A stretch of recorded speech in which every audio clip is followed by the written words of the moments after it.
¿Qué tanta habilidad tienes para la lectura?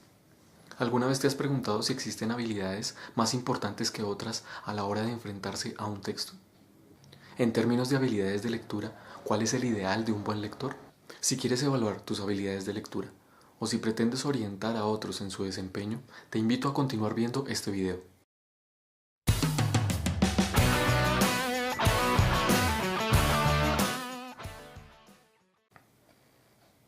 Cuando las personas tienen que enfrentar un texto o un libro, pueden tomar diferentes caminos para su comprensión. El escoger uno u otro camino está relacionado con el tipo de habilidad que tiene la persona para enfrentar dicho texto, para realizar una representación del conocimiento o para sencillamente dar cuenta de qué fue lo que leyó. El problema al que nos enfrentamos es darle importancia o grados de importancia a esas habilidades a la hora de enfrentarnos a un texto. Para abordar esta cuestión voy a dar como ejemplo una práctica común que realizamos a la hora de leer un libro, para luego exponer cuál es la que yo considero que es la habilidad más importante a la hora de leer un libro. ¿Cuál es esta práctica común a la hora de leer un texto? En primer lugar, estamos acostumbrados a aislar parte del texto, ya sea que lo subrayemos o ya sea que lo retengamos.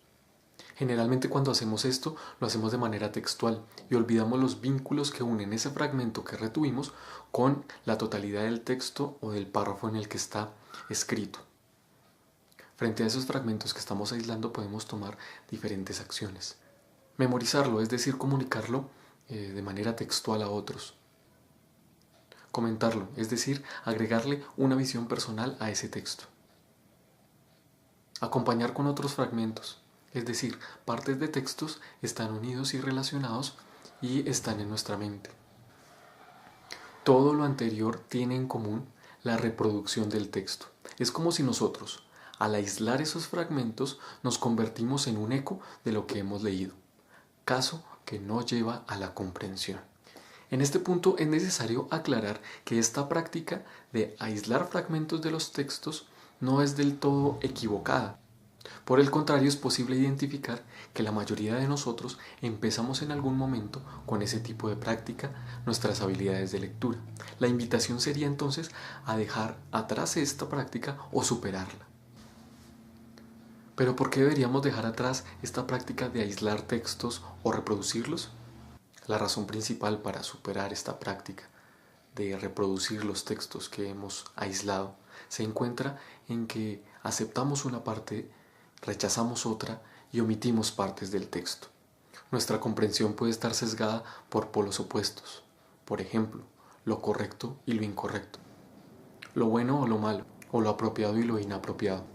Entonces, ¿cuál sería la habilidad más importante de la lectura? La capacidad más importante de la lectura es dar cuenta de la totalidad del texto leído. Dar cuenta de la totalidad del texto leído. Esta habilidad se manifiesta en la capacidad de responder dos preguntas sencillas. ¿De qué trata el texto? ¿De qué trata el libro? Y por el otro lado, ¿cómo lo trata el autor del texto o el autor del libro? ¿De qué trata el texto? Si nos fijamos, responder la pregunta de qué trata un texto va más allá de decir que el texto en un fragmento, en un párrafo, dice X o Y cosa.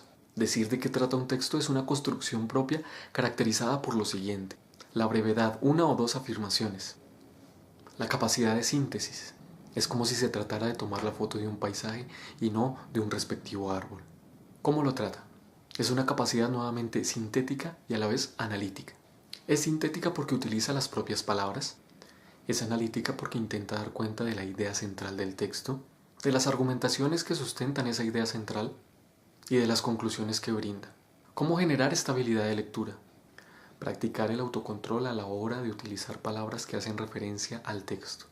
Si utilizamos demasiadas palabras nos estamos alejando de la capacidad de síntesis. Segundo, tener como criterio siempre la claridad a la hora de comunicar aquello que leímos. Tercero, no continuar la lectura de un libro o de un texto si no se ha identificado la idea central, el tema central o aquello que va a abordar dicho libro o texto. Cuarto, siempre identificar las fuentes y argumentos que está utilizando el autor. Quinto, señalar los hechos y los acontecimientos a los que hace referencia el autor para abordar su problema o tesis. Diferenciar las conclusiones del autor de los hechos que presenta y de los argumentos que dan cuenta de su idea central.